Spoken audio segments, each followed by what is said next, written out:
The stream has been started, Lewis. Let's wait and see what happens. The stream is going. Oh, look at those bits.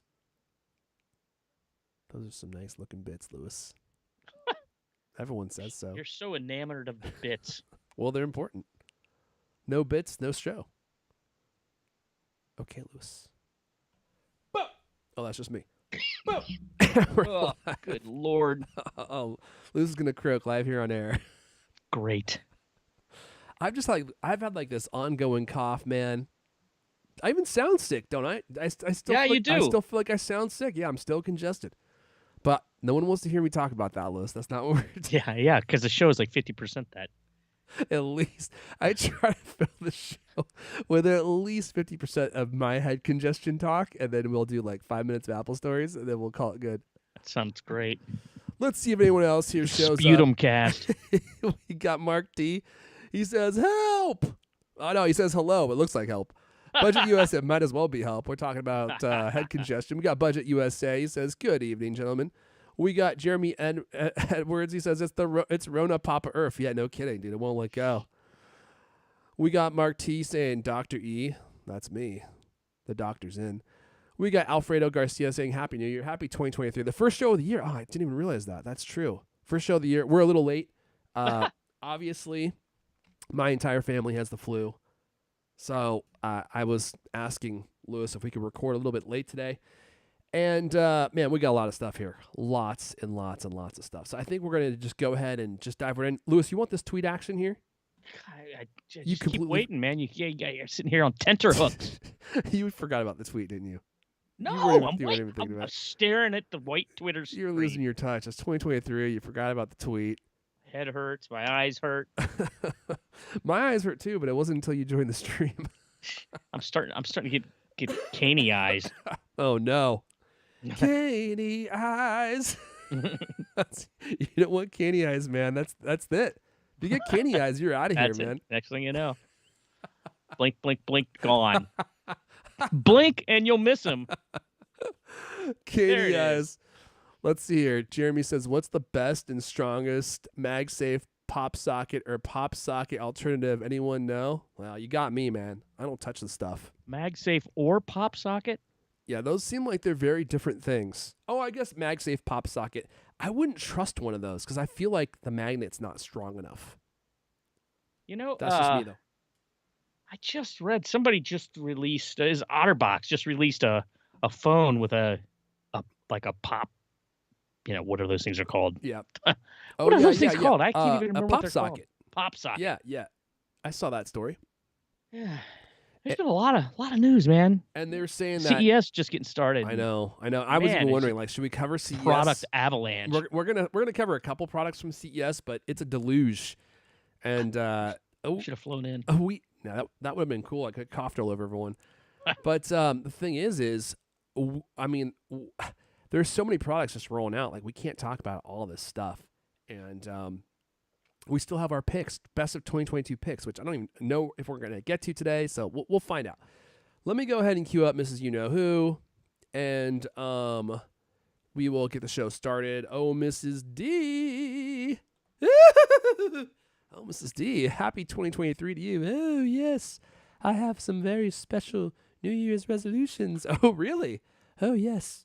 My prime is to make more love to El Katie. Oh, God. Jeez. 2023. I thought that was happening enough. In 2022, we did not need to hear about that resolution. I hope you have some others on the list. Oh, no, just that one. Oh, gross. Well, if you don't mind, Mrs. D, let's get this thing rolling. We got all sorts of Apple news, and I feel like I'm forgetting something, but we'll do it live, Lewis, as per Get usual. your recording going, right? Oh, no. Because cast is done, right? Yeah. We got it. I got a double recording. I usually have a triple just to make sure. Okay. And sometimes I've needed it, but I've got a double. So don't let your recording stop. All right, everyone, let's get it going. Mrs. D, if you don't mind, we'll get the show rolling in 3. Hello, and welcome to the CultCast, the best 30-plus minute Apple conversation you're going to hear all week long. I'm your host, Aaron Les. Join me today. It's a new year, and he's doubling down on discipline in the Cultiback riding room. Now he sits on their backs while they do their morning push-ups, conducting unexpected cell searches to look for unauthorized paraphernalia, And he's cut rations down 30% until they get their writing speeds above 200 words per minute. Brutal. He's the managing editor of Cult Mac. Lewis Wallace is here. It's total ethical treatment of the writers at all time. I just, it's ethical. Definitely ethical. Tough love. They enjoy the discipline, right? At least that's what you tell yourself. Right. All right, everyone. We got a lot of stuff to talk about. Happy 2023. Oh, my. This year's definitely going to be better than last year, right, Lewis? Yeah. Oh, man. How could it be worse? I can think of a few ways. We'll see what happens, though. We got CES going on in Vegas where they're announcing all sorts of new products. We got a bunch of Apple news to talk about. If we have time, we're going to do our continuation of our best picks of 2022. I have another round of picks. Lewis is like, dude, how many picks do you have? I honestly could do a full show. Shocking. What? It's really kind of shocking. Well, the thing is we kind of stopped talking about we stopped doing faves and raves right a while ago. We stopped doing what we're into. So I just have like this buildup. And so I was realizing like I have all these gadgets and shows and movies and stuff that we can talk about. And I was like, well, I could just do a whole show, but I could try to work them in. So we'll try to do that. But unfortunately, we do have a lot of stuff. Fortunately, we have a lot of Apple news to talk about. So I don't know if we'll be able to get to all of the picks. We might have to break this out into part 4, or we may just give up. I could tell from Lewis's face. He's like, just give up. Let's not even do this anymore. Well, best of 2022 is just going to leach into February. Yeah, and it's kind of tough to be talking about favorite picks of 2022 in 2023. Like, it's not something that people want to click on. Right. You know what I mean? It's supposed to be a year-end thing, not a year-beginning thing. No. I mean, I think people probably enjoy hearing it when they're just listening to the show. Keep telling yourself no one's that. clicking on it. What do you say, chat? We'll see. Let me know in the chat. Maybe I should just give up. In the meantime, let me go ahead and say thank you to Squarespace for supporting this episode. Squarespace.com/CultCast. You've been a slacker for years. You've heard me talk about Squarespace, and you've still done nothing. I don't know what else I could do to help you besides give you another opportunity here to visit Squarespace.com/CultCast and just tell you about the tens of thousands of dollars I have rolling in hourly thanks to my Squarespace website. You got to launch a product, my friends. That's what I did, cultcloth.co. And Squarespace has everything that you need to grow your online business. You can create a website easily and add new products, add images, add your social media. They make it easy to send out newsletters. Everything will be branded. Everything will look great on any device that visits. It's so easy to manage. You'll actually do it. And they have all these hooks for services and payment platforms and just everything that you need to like get everything working. And it's easy. You can just do it yourself. You won't need anyone to help you. But if you do, you can loop in collaborators and have them help you with your website. If you don't want to sell a product, you could sell your services, your coaching. You can have a members-only area. I mean, they just give everything to you. And if you want, you can change the design of your website, whenever you feel like it, because they have all these templates that you can choose from, and you can just tweak them without knowing how to code. Everything's drag and drop, easy to use, and you can make your website look fresh every month if you want to. It's just really powerful, really cool, really easy to use. And like me, you could have thousands of dollars floating in every hour. Every hour, Lewis, just thousands of dollars. I don't see how you even manage to keep the tide of cash at bay. Well, I have pallets of it, like Walt. I was gonna say Walt Mossberg, Heisenberg. Walt Mossberg might have pallets of it too. Honestly, I thought you were gonna say Walt Disney. Well, he probably has pallets of it too, but I was gonna say Heisenberg. But I see. I guarantee you, Mossberg's got pallets of Walter it. White. Yeah, well, his name's Heisenberg, man. That's his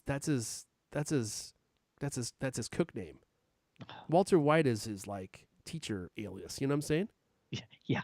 So the last thing you say is, got to get through this, got to get through it fast, got to move fast, and I say no tangents, and here we are. Yeah, and you're drawing me into one. So let me just say, if you're ready to get your life in order, head on over to squarespace.com/cultcast, squarespace.com/cultcast. Sign up for the trial. Use it for 2 weeks. It's free. You don't even have to give them your credit card number. And at the end of the trial, if you want to make a purchase, just use code CultCast at checkout. You'll save 10% off your first purchase. with code CultCast at checkout, squarespace.com/CultCast. Lewis, let's continue. First story of the day. There's a big one. It's going to fall flat, Lewis. Let's be honest. You know why? It's not because the story isn't interesting. It's because nobody cares, Lewis. Wow. Nobody cares about the Apple headset. I mean, sadly, I think that's true. But we have more details than we ever have on the Apple headset. Were you going to say something, Lewis? Yeah, I think Tim Cook cares deeply. Well, yeah, he cares about your money flowing into Apple deeply. In 3,000 size chunks. I mean, he's getting awfully squinty about this product, and I'm excited for it. But the thing is I just feel like it has yet to capture the interest or the imagination of just ordinary people. People hear about an Apple headset, and I think they think Oculus, which is a niche product, and they just don't care. But we've got more details now than I think we've ever had. So according to a new report, let's see here. After testing a version of Apple's upcoming AR/VR headset with an internal battery, the company's engineers have resorted to using a separate battery pack connected by a wire that connects to your waist. So now it comes with a fanny pack. I mean, people weren't interested in this thing before, and now you're going to tell them they have to wear a battery pack on their waist connected by a wire, Lewis. If this is what actually ends up happening, you know, I don't know. I'm not sure that people are going to go for that. What say you, chat? It's a rebranded Virtual Boy. I don't know if the Virtual Boy needed a battery pack, did it? I mean,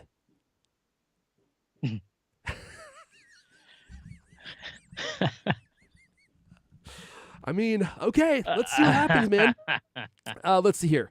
Other technical details emerged Tuesday about the long-rumored headset as well. The cutting-edge device reportedly delivers a surprisingly short 2-hour battery life. I wonder if that's with the pack. I mean, maybe we need double packs. And it reportedly comes with swap them out. There you go. Maybe that. Yeah. Okay. Buy some extras. There you go. Yeah. If you're just hardcore into it. Oh, you have a whole Batman utility belt full of them. Right. And it reportedly comes with an H2 chip to pair with AirPods Pro. Let's see. And I heard that part of the problem with the Apple headset right now is it can mate with Bluetooth headsets, but there's too much lag, and so really, if you want to use headphones, you have to use AirPods or some permutation of AirPods to get lag-free audio. Let's just run through this list of other details. Let's see here. We talked about the waist-mounted battery pack. The design uses aluminum, glass, and carbon fiber to reduce its size and weight. Cameras are largely concealed for aesthetic reasons. It has a small digital light crown on its right side that enables users to quickly transition between the virtual and physical world. I actually think that's cool. Digital crown-like dial. Okay, thank you. Unlike the Apple Watch, it will not offer haptic feedback. Oh, that's kind of a they bummer. Couldn't squeeze the haptic in I there? know. Come on. It's only $3,000. They couldn't afford to jam that in. It's an extra Maybe it'll be on the belt. Cents. Yeah. Belt vibration. Apple has developed different headbands, including one for consumers made of a similar material to Apple Watch sports bands and built-in speakers, and one targeted at developers. What does that even mean? I don't know, man. It's like developers have square heads or something. I mean, I don't even. That part of this report doesn't make any sense at all to me. It's to fit their unusually large size cranials because their brains are so large. Their brains pulse so much that it has to be like extra expandable. Yeah, it has to be extra stretchy to account for that. Small motors to automatically adjust its internal lenses to match the wearer's interpupillary distance. Oh, you said it. I've never said that word in my life. You got it. I got it, though. Providing the largest field of view possible, 120-degree field of view, more than Meta's Quest Pro, H2 chip for ultra-low latency, second-generation AirPods Pro, and future blah, blah, blah. Yeah, we know. 2 chips, including a main SoC, including a CPU, GPU, and memory. Yeah, okay. Dedicated ISP translates the distorted images captured by the external cameras into a faithful video representation of the user's surroundings with low latency. The ability to run existing iOS apps in 2D. So there you have it. Like a phone. What's that? Yeah, you skipped over one here. Magnetically attachable custom prescription lenses for glasses wearers. Wow. This thing's going to be expensive. And yeah, so that that digital crown thing, I mean, can you imagine, like, you're sitting there, you're wearing this thing, and you just you start dialing in the real world and dialing it out, and I mean, I just I'm still I've just said this over and over. I really don't understand who this is for or how they think they're going to sell it. I'm not even sure they Uh, know who this is for, honestly. Especially if it's at the $3,000 price. But now Leander in the newsletter points out that I can't remember what product it was. Maybe it was the AirPods Max was rumored to cost like $1,000, but it only ended up being only $550 or something. So maybe that $3,000 price is like, it could even be like a trial balloon set up by Apple so that people are prepared and they don't freak out when it's like, oh, it's only $18.99, right? It could be just kind of setting the bar high so that they can come in under. Yeah, and just in the current market employment conditions out there, I don't know what the appetite will be for a headset, for an obscure, esoteric headset that costs $3,000. I think that they're going to have to lower the price on that, but we'll have to wait and see. We don't know when it's going to be released. That much. So anyway, there's your Apple headset update. Honest question, genuine question. Does anyone actually care about this product? In the chat, let me know. I'm genuinely curious. I mean, of course I am, because I am interested in everything that Apple makes, and I want to see what it does and how it works. But I just feel like this product is just so niche. I don't really know how many regular people are going to be interested in it. I do think the mixed reality thing is going to be interesting. I was even thinking, like, I literally had a vision of myself going on a walk with this thing on my head and people laughing at me walking down the street. But if it does mixed reality and you can like watch something on your face as you're walking and still see everything around you, that seems interesting. Although, so I mean, it's like a step beyond those weird headphones with the air, the like the air Dyson purifier. one? Yeah, it's like beyond that. Yeah, and that looks weird. I mean, are we gonna have people walking around looking like Ant-Man? Is that what we're headed? Oh, dude, or that Dyson Cyclops. Those Dyson headphones, those are DOA. I mean, they're $1,000. That they were actually talking about them at CES this week. If you guys don't know what I'm talking about, let's see if I can pull this up. Dyson, we talked about this in a previous show. Dyson is releasing a pair of headphones that have a magnetically detachable air filtration system. And it's like one of the most absurd products that I've ever seen in my entire life. Here it is. I mean, it looks like you're wearing a vacuum on your head, for one, because it has that Dyson like design language. And then, so that's disconnect number one for me. I'm like, I feel like they needed to change the design language so you don't feel like you're wearing a Dyson vacuum on your head. Not a great look. It kind of looks like, it looks very futuristic, but it's also made of plastic, so it's like a cheap future. It looks like an April Fool's Day prank. It definitely it looks exactly like that. And then it has the detachable, like magnetically detachable. Oh, they look better in this picture. Okay, they look better in this picture. This is like a render. This is like an actual picture of someone wearing them. That actually looks better. Well, yeah, I mean, if you don't have that crazy thing in front of your face, they look better. But this guy looks like an android, man. I mean, this guy's coming for you from the future. Get into the zone. He wants to kill you, John Connor, and all you lieutenants. Look at this guy. Look at that look. With these things on his head, it actually kind of looks like a colander is what it looks like. Like you could... Yeah, but so back to the headset, I mean, I don't think that thing is even in any way something that people are going to be wearing out in public, right? Probably I mean, not. It's probably not waterproof either. It's that, of course, is not a picture of it, but whoops. Yeah. But I guess gamers maybe gamers will like it. Maybe I don't think so, man. I read a bunch of people talking about it, responding to things on Twitter and things, and some people are like, oh yeah, it'd be great. It'd be like having an IMAX theater, like that kind of a visual experience. Only it's it's personal. It's just you, and you start thinking about it, it's like, okay, well, on an airplane. Maybe, I guess. That could be cool. I guess that could be all right. I mean, I already feel weird when people put on like those little sleeping masks on an airplane. I look at them like, what is up with you? They're weird. You're some kind of weirdo. Yeah. I agree. And if I saw somebody wearing a VR headset, I think I mean, I don't know. It's just I can't. It seems like a very personal thing. Like I can understand how maybe people would dig it in their house. Like they could play. They're playing games by themselves in their house. They're watching a movie on their couch by themselves. Or overnight flight. I don't know, something. I just don't want. I really don't want to be around people. The idea that they're talking about being able to kind of mimic your facial expressions on a I don't think you mentioned this, the display on the outside of these things. Well, that was a rumor that we heard a long time ago. Well, that's what they were talking about in there, and so wait. So I'm going to look at you and I'm going to see like googly memoji eyes. So on the inside, you see the outside world, but on the outside, they see your digital representation of your face. Yeah. So you're not so alone. Oh, that'll make it way less awkward. Yeah. That's maybe that also is a joke. I mean, I don't know all this stuff. I mean, I heard that we talked about that rumor. I don't know if that's true, but because we haven't heard. Wasn't that included in this report? I don't know if you even said who this report is from. This is from the information, right? Oh yeah, it's a very extensive. This is the. They're the one that broke this story, I think, originally, and I hate to give him credit, but Alex E. Heath is the one that I mean, after years of my training, I'm not surprised, but he's the one that broke the story for the information, and so they're still following up here. But all this original information all came from Alex, so Anyway, look again.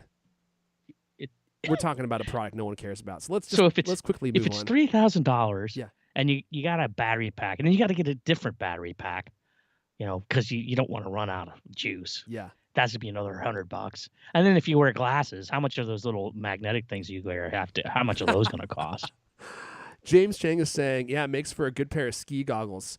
Dude, I honestly, that might be the niche right there. That might be the angle. Make these things waterproof, and you can turn them into like an actual pair of ski goggles. You're like going to the slopes. You're watching like a YouTube video.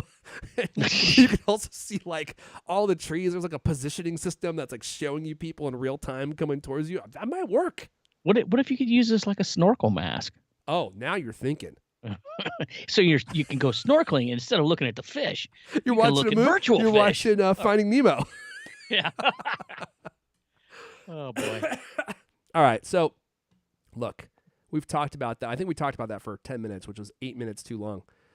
But that is a lot of extra news. That's the biggest drop of news that we've gotten since the original rumors about the Apple mixed reality headset. So we might know sooner rather than later. Hopefully we know something soon because we've been talking about this forever. Let's move on. Let's talk about some Mac Pro, M2 Mac Mini rumors here, Lewis. Do we have some like impending release dates here? We have a month. This just, this rumor just popped up today. Okay.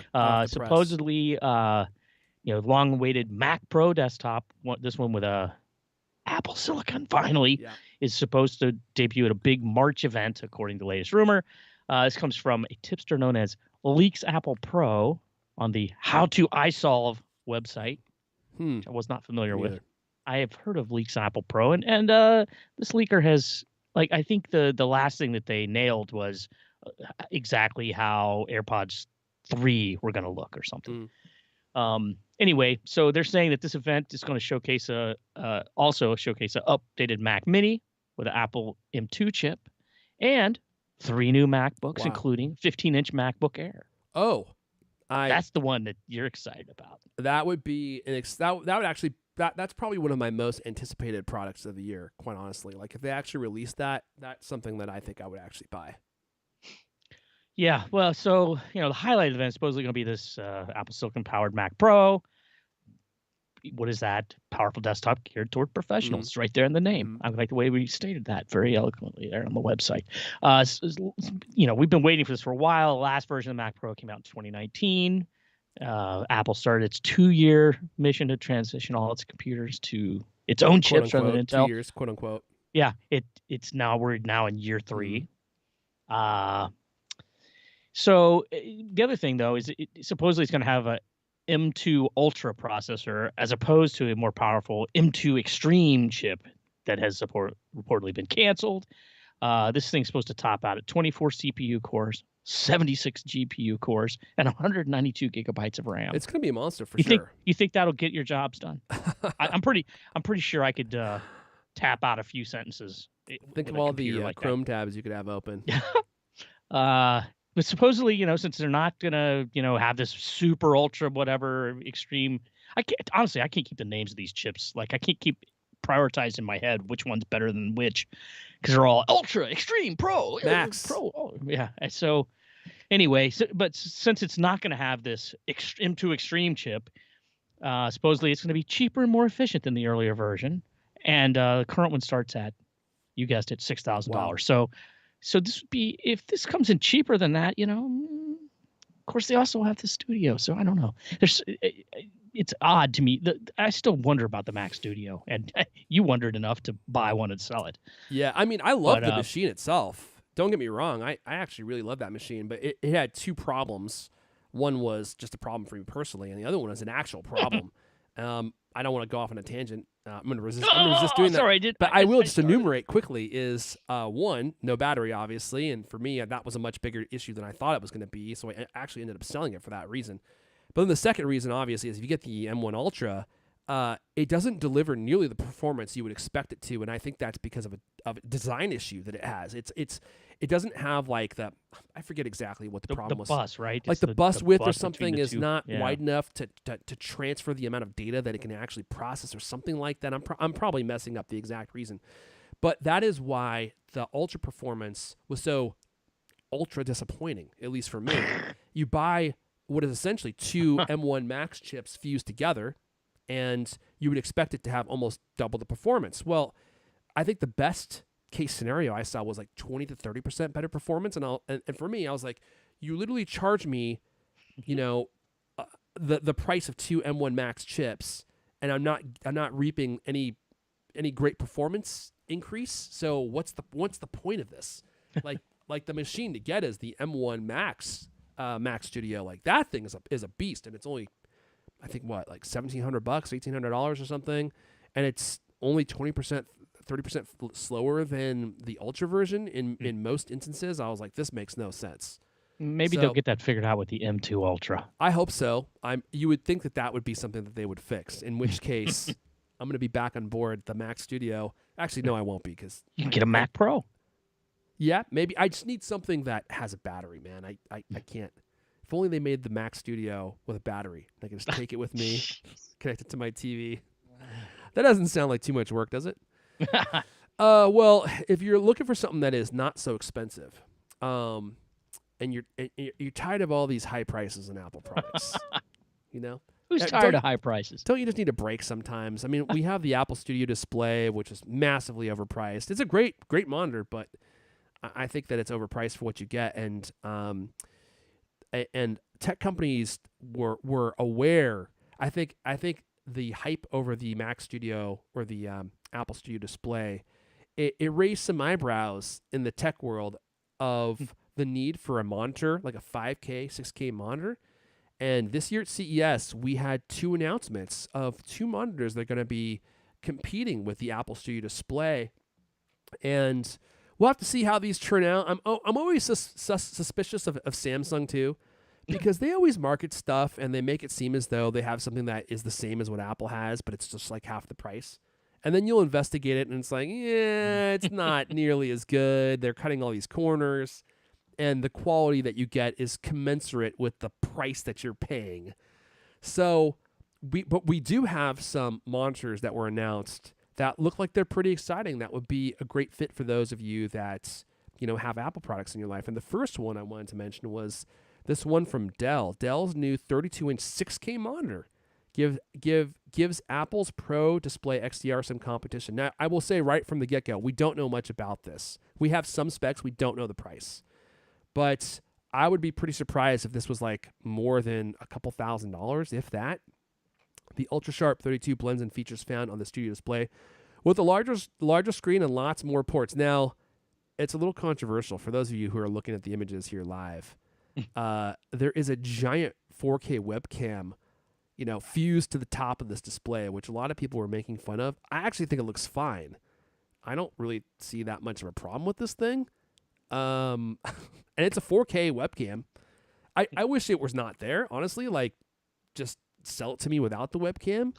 But I'm a huge fan of Dell displays, so I am curious to see, what this display costs and some more about the specs. But what we know so far, let's see here. The Ultra Sharp 32 matches the Pro Display XDR for size and resolution. It doesn't quite have the same specs and construction. Its resolution is 6,144 pixels by 3456. God, no one cares about that. Sorry. It has an IPS display from LG, which allows for better contrast. It's their IPS black technology display, which allows for better contrast and deeper blacks. But IPS screens never have great contrast. I'd be surprised if it was more than like 2,000 to 1. Whereas, like the XDR display, I think it's like 1,000,000 to 1 or something. So, it's probably going to be better, but not a ton better. It says it provides up to 1.2 times better color accuracy when compared to conventional IPS monitors. Okay. 99% of the DCI P3 color space. So 1.2 times. Yeah. That's like basically saying it's the same. Yeah. Up to 1.2. It's like the same, It can be a smidgen better. That's odd. James Shang saying, could it be uglier? Yeah, you know what? That was the visceral reaction from many people. I actually don't think it's that bad. It does have this weird bezel on top of it. Like it takes like that bezel from the iMac. Instead of being below the screen, it's above the screen with a giant webcam, which is kind of a strange look, but I don't hate it. And look, if it's like $1,000 and 80% as good as the Pro XDR display, how much do you hate it now? Instead of a chin, it's got a forehead. It's just got a massive forehead on it. Let's see here. It tops out at 600 nits, not great because the Apple XDR display is 1,600 nits, but again, 600 nits is as bright as the Studio display. So I think this thing probably competes more with the Studio display.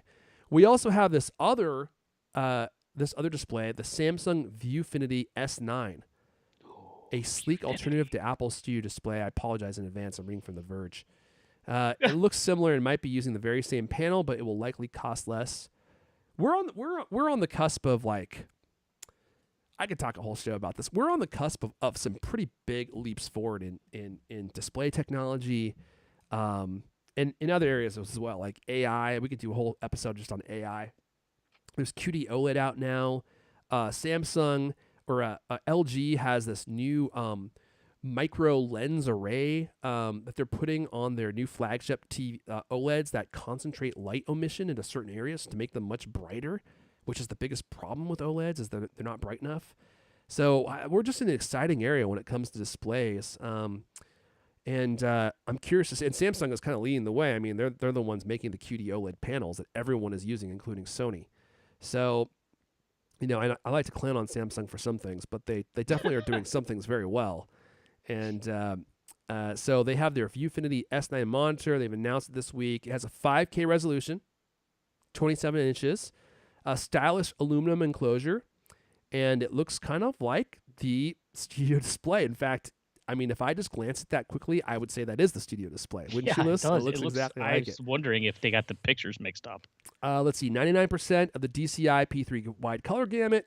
Doesn't seem like there's any local dimming, which is the same as the Studio display. So, I mean, look, I love the Studio display. Don't get me wrong, but it's expensive.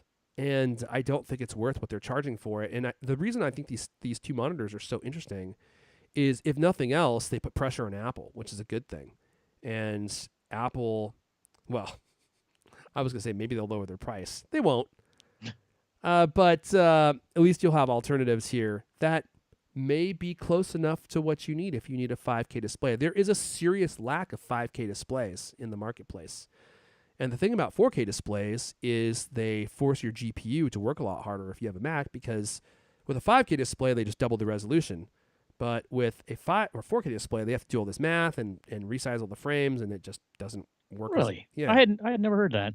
So it's harder on your GPU if you have a 4K display. and they don't look as nice because of different font issues and stuff. So I think a 5K display is like the way to go if you have a Mac, and it's 27 inches, just like the studio display. So there you go. Again, we'll have to wait and see how well this product actually works in real life. You know, these specs sometimes look exciting, but then you see it in person and you're like, oh, okay. Like that M8, was it the M8, the Samsung M8 monitor that they released, and they were touting it as I don't think it was the M8. There was some other Samsung monitor. I can't remember the actual name of it. The S8 maybe. And it was coming out around the same time as it was the S8. That's the phone. At the same time as the studio display, and it was like half the price, and everyone was like, "Wow, this thing looks really great." And then they used it, and it was like not in the same ballpark of quality as you might imagine for being half the price. So there was all sorts of other stuff being announced at CES this year. Lots of great TV technology. I've been following TVs very closely. Like I've for some reason I've had my interest in TV stuff rekindled, and I've just been following all the news I can for some reason. There's just a lot of exciting stuff happening in the world of TVs.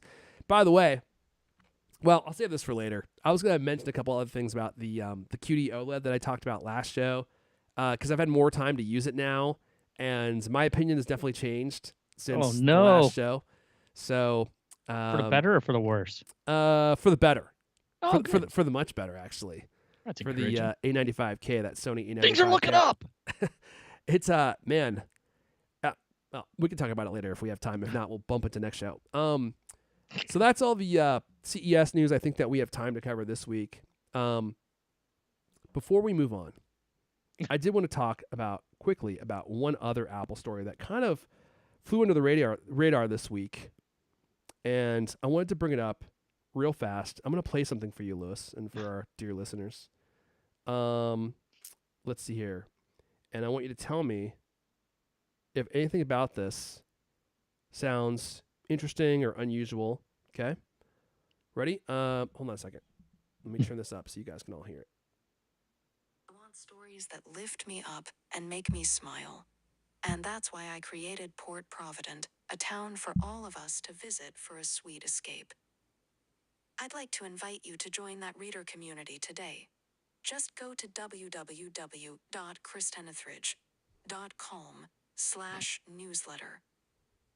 I'll send you a free copy of Layla and Ridge's story, A Place to Find Love. All right, I know that's a thrilling story. Did you guys notice anything about that? Anything? No, Erfan. I didn't notice anything. Are you talking about? You know what? That was actually not a great clip to play because I think the tell was the www.com. Yeah, but that sounded yeah. Apple has added an AI narrator to a bunch of books in the Apple Bookstore, and so these audiobooks or these books are now audiobooks and are essentially read by that AI narrator. And I listened to a bunch of samples. I was blown away, man. Like, that is the most lifelike AI voice that I've ever heard. Like, the stuff that it read with like good inflection. Mm-hmm. It changed the pitch of its voice naturally, and it emphasized things in humanistic ways. And yeah, and it's true. The ones I heard sounded better than the one you played. Okay, let me play one more. Let me see if this one has a. And they're listed by, like, male actor, baritone. Let's see here. Let me see if I can find one that is read by. Oh, it doesn't say where or who read it. It did before. I probably searched incorrectly. Let's see here. Will this one say? No, that's not it. I forgot the search term. Let me see if I can search. If you search in the bookstore for, I think it's like Apple AI. Digital narration. No, that's not it. Here, well, you go to the Apple press release. You can see there's like Madison, a digital voice, fiction, romance, soprano.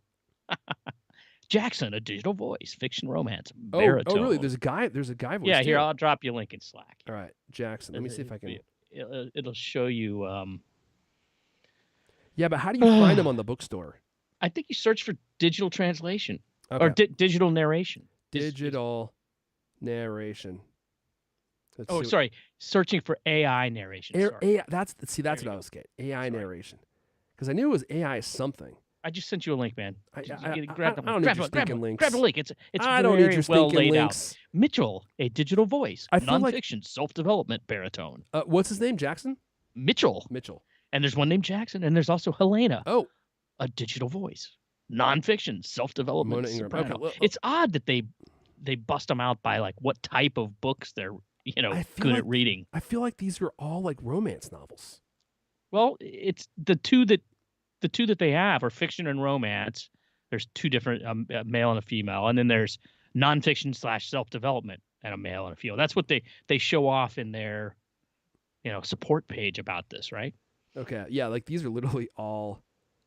These are all romance novels, which I know you're a big fan of, Lewis, but Can't get enough. here we go. No, I really don't want to. Here, Dark Water, maybe. Narrated by Apple Books. So it just says narrated by Apple Books. Let's try this one.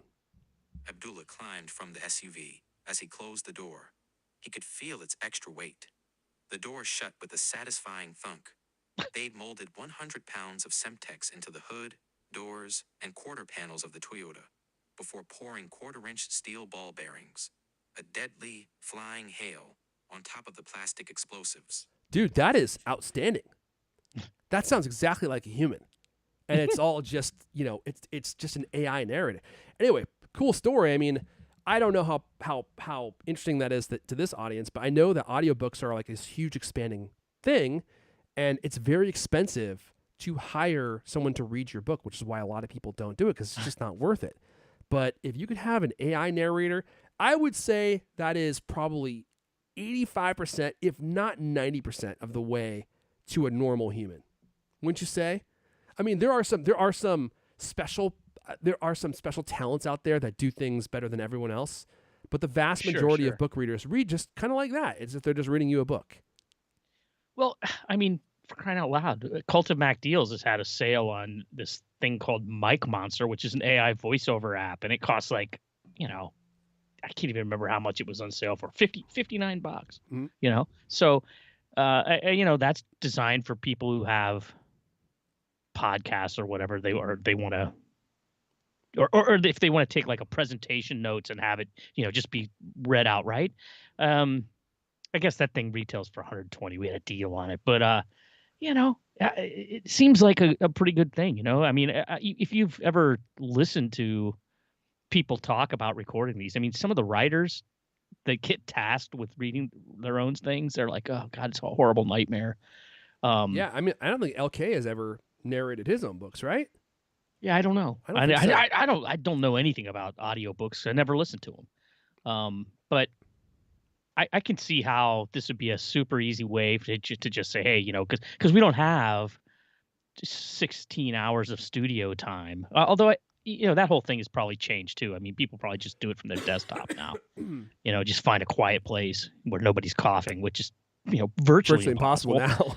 But yeah, see, I don't know. This kind of ties into the whole. This is just probably one of the best segues ever. Like the best of 2022 picks. Mm-hmm. 2022 was the year of AI. It really was. You have the AI narration, which was, I mean, it sounded so natural that this headline, "Death of the Narrator: Apple Unveils Suite of AI Voiced Audiobooks." I think by and large that's true. Why would you need to hire someone if you can have an AI narrator do what I just played for you and have it sound that good? It could sound worse than that. I still think it would be Death of the Narrator. I still think that there are going to be need for narrators, but not as much need. Only the really extreme talents will be the ones that people want. The brand name people. The same with artwork. Brand name people. The brand name people. Can you name some brand name talents out there? I'm sure they're out there. And I know a big reason to hire a narrator is people who can do voices. So if they're like, get to the chopper, they can do that, Arnold. That's solid gold. If they can do other voices and work those into your story, that's very valuable. They could probably make the AI do that too. I mean, why not? Oh, at a certain point, they probably can. Yeah. That's kind of my point. Assign 2 different voices to 2 different characters or something. Yeah. AI is getting to be so good in all these different realms, and not just in audio processing and natural language, but in the art world, being able to create arts. We had that podcast that we featured between, Joe Rogan and Steve Jobs. Right. That was creepy. I forgot about that. And this is just the beginning. And you know what's going to happen now. It's just going to be exponential. It's going to grow vastly every day, every week, every month. It's going to become immensely better.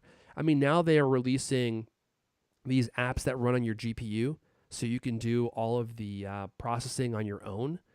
And it's just going to keep getting smarter and smarter and smarter, because now you have all these people who are going to be training it, and these things are going to become they're going to become unbelievably effective in all these different things that humans could do. And now there's going to be a lot of areas where you still want to hire an artist because you want something specific, or you still want to hire a narrator because you're looking for something unique.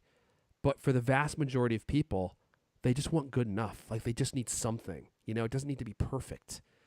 And if you can have infinite tries on some kind of AI generator that you could feed text to change the nature of the sound or of the image or whatever, and you can just keep trying and trying and trying, and it keeps getting smarter and smarter and smarter. Eventually, it's like, well, why would you need a real human to do that stuff, man? It's crazy, man. Crazy times. I'm excited to see where this goes, but it's going to be very disruptive. And I think this next year, we're really going to see this stuff start happening all over the place. And I've said this before, but I think this has some real dangerous connotations, like politically. They're able to do this with video now. They're able to do this with images. They're able to do this with the voices. You see a video of a politician saying something that incites some kind of wild reaction from people who only read the headlines. And that person didn't even really say it because the whole thing was fake. I mean, it's just kind of crazy, Yeah, no star actor needed. James Chang from the chat, there was a video game that came out this year, or maybe it was an interview about a video game. It was Alex E. Heath interviewing Keanu Reeves, and you should have seen Alex E. Heath. You remember that story, Lewis? He was looking at Keanu dreamy-eyed. He couldn't believe his life. Who wouldn't be? He wanted to go home with Keanu and be his butler. But pool boy. I heard that there was a restraining order filed by Keanu's legal team shortly thereafter. But in regards to that story, I think that there was an aspect of it. I would need to go and look into this again, but that Keanu had sold the rights to use his likeness in a video game and maybe even movies to make him look younger in these different regards, because they just didn't really need him anymore. So I don't know exactly if I have that story right. I probably don't. So, but the point of it being, we're getting to a point where they actually don't need the actor anymore. If you'll give us your likeness, we'll just recreate you.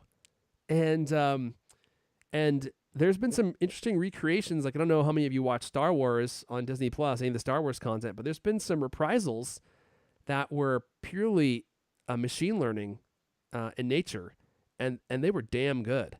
I mean, I don't want to spoil anything for you. One day I wish I could, because there's kind of a whole story that goes behind it. But anyway,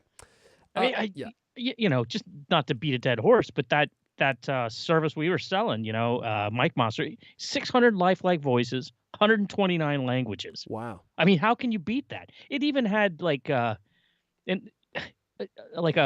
way to tweak the pitch and emphasis, with this advanced editor, an emphasize tab or something, you could make it emphasizer, super, probably an NPR setting, so everything is just really monotone and quiet and calming. And then they have you tweak it up and make it sound super excited. And anyway, I don't know. I remember reading about this about this thing and just going, man, that sounds pretty powerful. And you can just imagine all kinds of applications, and that's just it's $120 lifetime service, right? I mean, in the old days, it would cost you $60 an hour to go to a studio.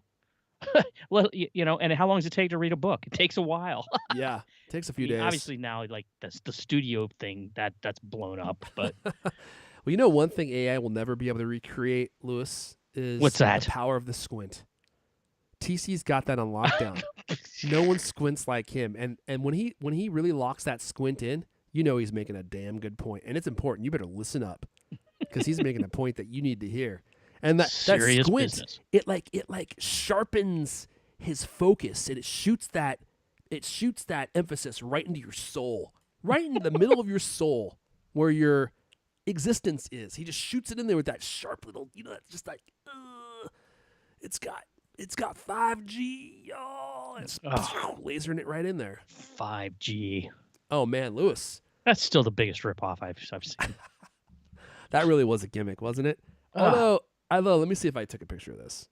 I think I was gonna email, or did I text this to you? Did I ever text this to you? I'm not sure I ever did. How do I know? I was meaning to. Okay, yeah. So I was at Seattle Center, which is like the middle of downtown Seattle, the other day with my kids, and I saw what looked to be a 5G array, and I was like, "Is that a 5G array?" So I whip out my phone to do a speed test, and Sure. I ran it. And let me see, is this showing anything that I shouldn't be showing? It's not going to show I was actually out and about, so I don't know. Did it show your IQ? Oh, well, actually, yes. It's the same as my download speed. Let's see. Unfortunately, it's more like my upload. Let's see. I don't think it's showing anything. I mean, I was out, so I guess it wouldn't let me just cover this part just in case. But so I'm going to try and show this right here. Let's see if I can get this focused. Wow. Look at that, Blurry. Liz. There we go. You want to read that number right there? Wow, does that say 1475? Download. Mm-hmm. That's pretty good. That's the best download speed I have ever seen in my entire life, Lewis. I mean, 1,475 megabits per second. That's faster than my gigabit Ethernet here at home. Wow. So that was I thought this is going to be another like one of my amazing things where I show the amazing blinding speed of Verizon ultra wideband, which is 4. So that's actually funny. This is turning 4.2. into a meme. Lewis always sends me like these speed tests. He's like, "Look at the speed," and it's in San Francisco, and it's 85 up, 60 down or something in San Francisco. Because it's not just their streets that are covered in poop; it's the internet there too, and it's the 5G capital of California. I'm making that up. It's probably not, but 5G is kind of it's vaporware, man. Like it never actually made a difference. Well, you actually found it. I found the one place where they actually have a 5G array. So The promise did of you 5G try, is real within the 50-foot radius of those towers. I was gonna say, did you try like walking a block away and see what happened? No. And 2 blocks away. No, because 5G only works when you're close. That's why. Right. That's why I come on. We need some science. Yeah. So, well, you're coming to the wrong guy if you're looking for science. You look like a scientist. Yeah. Well, I definitely don't have any science to share with you, but I think this is the reason why 5G hasn't really gone anywhere. Is because they have to put towers everywhere, and no one wants a 5G tower in their yard or neighborhood or backyard or whatever. Anyway, all that to say, when you're in a 5G zone, man, you're in the zone. I mean, you can get really fast speeds. I was stunned. I couldn't believe how fast it was, but unfortunately, it doesn't exist anywhere except for there. Okay, Lewis, look at this. How long are we? We're already at 3 hours and 45 minutes, and we haven't even started Best of 2022 Part 3. So I think I'm going to pick a couple things, and we're going to just wrap it up. Actually, let's just do one each. And you know what? I don't care, Lewis. We're going to move it to next week. We're going to keep going until I'm finished. I don't even care. What else we got to talk about? It's the beginning of January. There's nothing else going on. Yeah, there's no giant tech conference going on Well, in no one's Vegas. going to care about CES next week. That's going to be, you might as well, be talking about something from 2017. No one cares once the week's gone. But we could maybe pick out like top products of CES or something. I don't know, but we got to do some of these picks, Lewis. So do you have another? Let's continue on. Some top picks for 2022. Let's wrap up with a couple of them real fast. Yeah, well, I was going to say AirPods 3, which I love and have used more than anything else this year, but then I realized they came out in October 2021. I'll allow it. Forget it. Okay. So I'll talk about something else audio. All right, let's see it. Look at this thing. You ever see this thing? I don't know if you can see I it right can't now. see it now. I can't see my screen. It looks like there a we go. giant futuristic boombox. Is that from the future? Did that guy with the Dyson headphones give that to you? Because if How about so, that? don't power it on. You're gonna end up in No. a blue mushroom cloud. This thing's great though. It cranks out the tunes. Well, what It's is a it? Bluetooth boombox. Mhm. It's called the Soundcore Motion Boom Plus. Wait a second. Is that by Anka? Soundcore is Anka's Anka. audio division, and they've been doing some great stuff. And what they're doing in general is producing many, many products, and they just keep iterating them quickly. You know, like they have new set of earbuds every year, right? Yeah. A new version, and they're better and smaller. Sorry, what That, did you you say know, the name of that product was? That's called the Soundcore Motion Boom Plus. Motion Boom Plus. It's 80 watts of power. It's got two 30-watt woofers, 10-watt tweeters, 20-hour playtime, water and dust proof. It works with the Soundcore app, which is really a cool way I to have like. I like that. I like the way you can tweak the EQ settings using that. I wish that Apple would do something like that. I mean, I know they have their EQ settings buried deep in the settings, but I like having the app for certain things. This thing costs $179, but it's so if you look at like I haven't tested this. All I know is that it sounds good in my basement. It's very loud, sounds very good. Dude, it's water and dust resistant. That's nice. It's like made to like deal with the outdoors. You know, the pictures they have. One of the promo shots is of it like in a creek. There's a guy sitting in a creek. They have a guy going over Niagara Falls with it. That seems like extreme, but it's got a handle. You can carry it around. It comes with a strap, which I don't have on there. But you know, if you want to like put it over your back, strap, yeah. Yeah, it's fairly light. I mean, I never weighed it. I'd say it weighs like 3 pounds at most. Yeah, very light, and it just sounds good, man. Sleek, minimalist look. I mean, I've been using these like you know, the little oh my god, Ultimate Ears speakers. Yeah. I love those things too. The little ones are like the size of like a large can of beer. Mhm. Those things are awesome. Huh. And also very good for outdoors. If you want something like a little louder and more of a traditional kind of boombox thing, this thing is great. And what I was saying before about Soundcore, you know, they keep putting out these products. They all sound good. That everyone I've tried has sounded good. They have, you know, decent hardware that seems to work well. Like the Bluetooth seems to work properly. I don't have problems with the Bluetooth. And they're also a lot cheaper, a lot more affordable than the competition. Yeah, you know? Like if you look at like JBL. They're selling these kinds of boom boxes. I mean, maybe they're bigger, they're probably better, but they're like $500. You know, this is, you know, $179. That's pretty affordable. I think pretty reasonably priced. Yeah, they have a $20 off code right now too. Oh, hey, So there you go. even better. So anyway, that was one of the products that stood out for me this year. How do you charge it, Lewis? Bodie wants to know. Is it USB-C? It better be. Yeah, of course. Is it? Yeah. Okay. Yeah. It's USB-A. It's got a little full size little port there in the back. You know. Yeah, we can't see that, Lewis. It's got a rubber, you know, one of those rubber grommet ports. You can also. But it is USB-C. Yeah. Okay. Cool. And it's got an auxiliary in, and it's got a USB-A out, so you can charge your phone. Oh, nice. That is handy, man. You know what, dude? Friggin' Apple. I wish they would. I wish they would make things more practical than they are. Like, I really want to use my my HomePod Minis as desktop speakers for my PC when I'm not utilizing them, you know, for my Apple stuff. You can't. I mean, there's some software that you can use. None of it works well, and you can't use them as a stereo pair. And it's like, dude, could you not have just put like an auxiliary port on them? Just one tiny auxiliary port. They're too brave for that. Yeah, exactly. It kind of goes back to my point from years ago. Like, in an effort to be pioneering, they dial out features that are actually practical, making them harder to use. And it's like the auxiliary port is not dead. I understand that you're using AirPlay to play to these, but you could have made them so much more useful with that one small change. No one wants to hear me complain.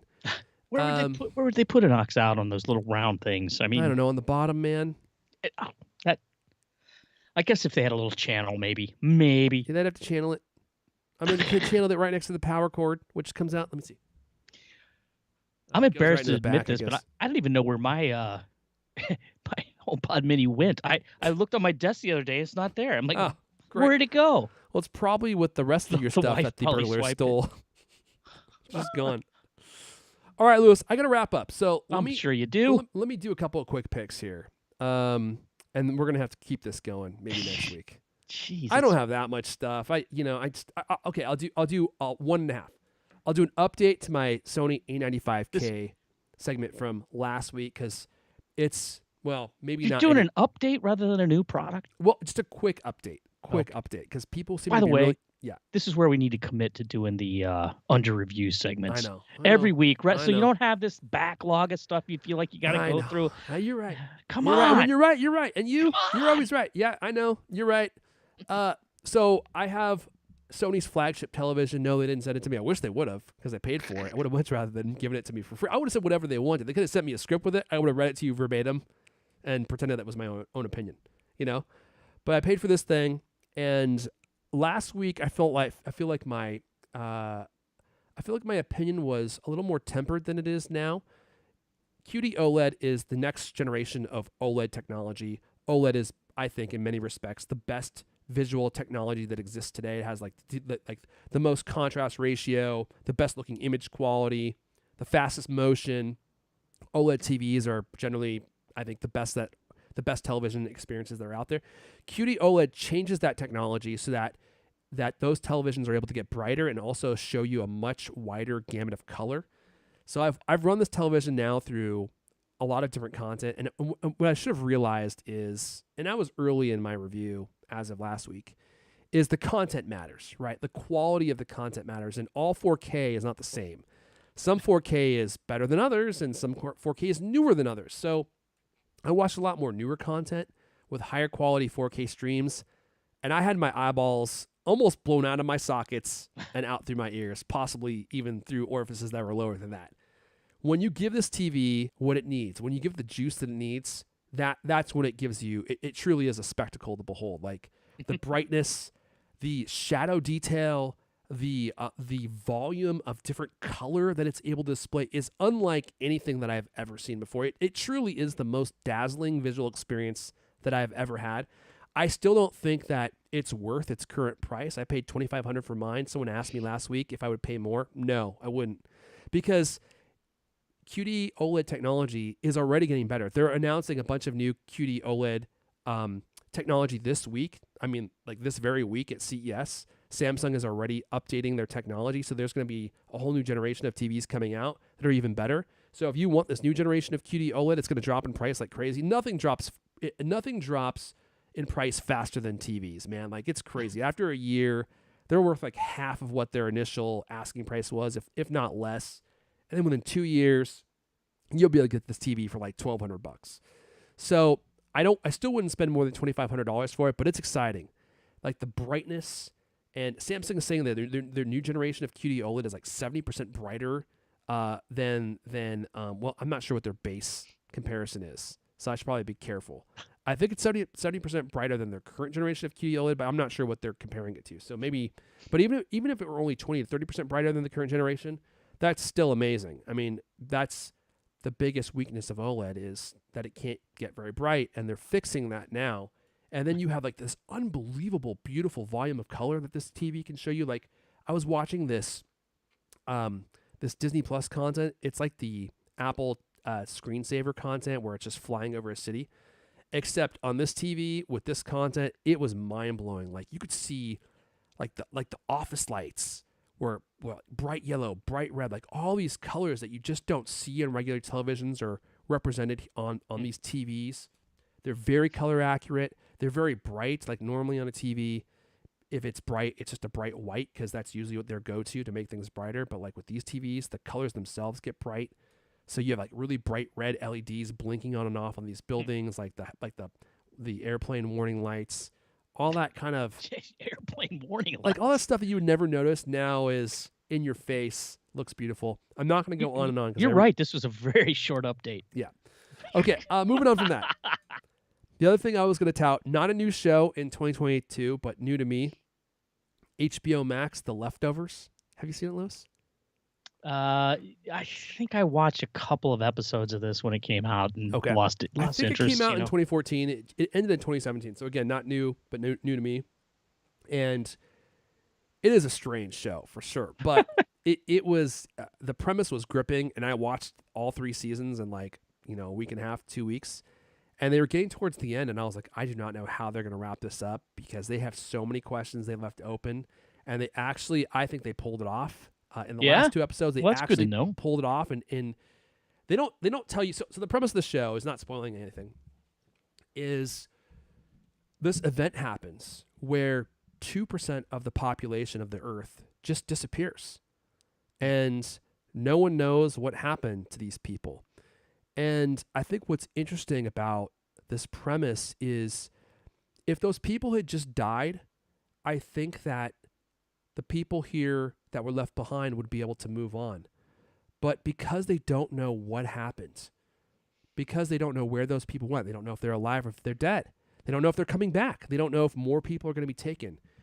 It has affected the people behind in such a way where a lot of people just can't move on. They just can't move past it because they don't know what happened.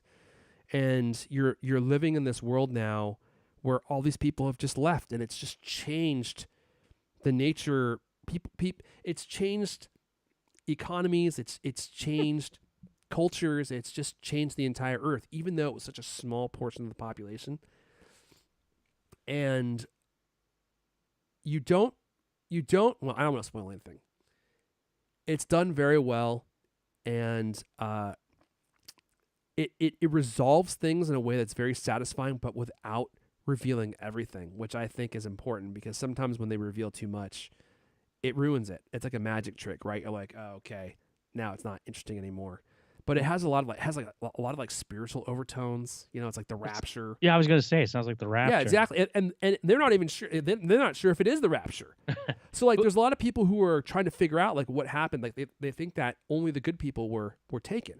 But then there's people who are like trying to prove that no, the people that were taken, some of them were really terrible people. So why did they get to go? Right. So everyone has this mystery hanging over them. They're trying to figure out what happened in the absence of any information or any details. And so there's all these competing theories. There's all these cults that get formed. People smoking cigarettes. A lot of people smoking cigarettes. I remember like some kind of cigarette smoking cult or something. Yeah. This show, I mean, the premise sounds awesome. And this was created by Damon Lindelof, right? The guy who created one of the creators of Lost. Yeah. And I mean, honestly, I was excited about it at first, but then I lost interest. I think I kind of got, I don't know if they're going to be able to pull off the ending. I guess I was having like Lost fear.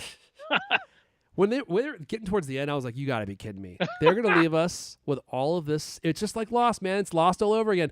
They're going to leave us with all of these questions and not answer any of them. And the thing that I think made a lot of people upset with Lost is they would spend every season building up all these wild mysteries, and then they would cut to the end of the season and leave you with this huge cliffhanger.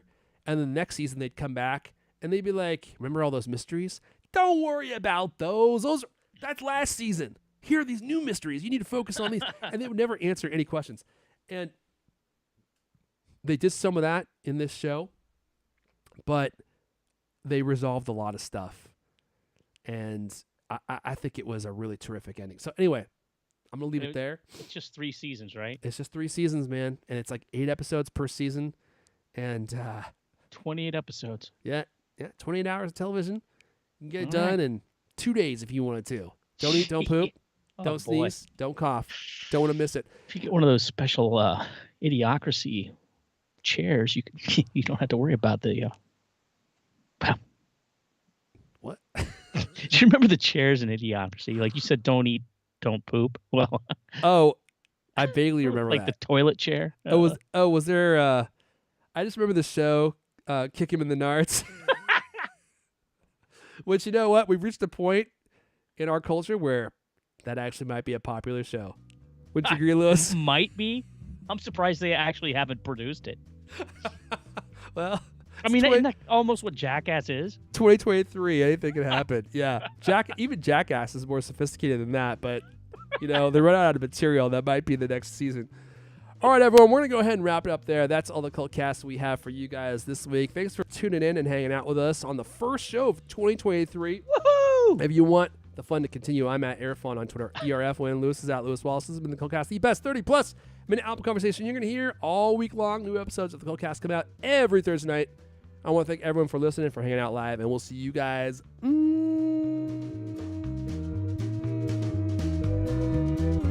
next time. My voice didn't crack, didn't crackle. I'm regaining my form of strength. Wow, it didn't crap out right at the very end. No, it's taking lots of swigs of water. That's the key. You gotta stay hydrated. Took a couple of shots of motor oil to kind of grease up the pipe. I have a feeling I might regret that later. Yeah, you might want to go with vegetable oil next time, or olive oil. Why didn't I think about that? All right, everyone. Make sure to hit the like button on your way out. On your way out. Probably would have been helpful to do that on your way in, but I've never pressed the like button. Maybe I should go do that. It Yeah, might be press the click that takes everything over the top. that one click is all we need. Just that Oh, one. baby! Click 10 once, likes. not twice. Oh, we got 11. We got 11 now. We're up to 11. Skyrocketing. We're going to overtake the talk show. I know it. This is our year. All right, everyone, have a good weekend. I'm hurtling towards the end stream button as we speak. The end is nigh. Probably more ways than one. Bye, y'all.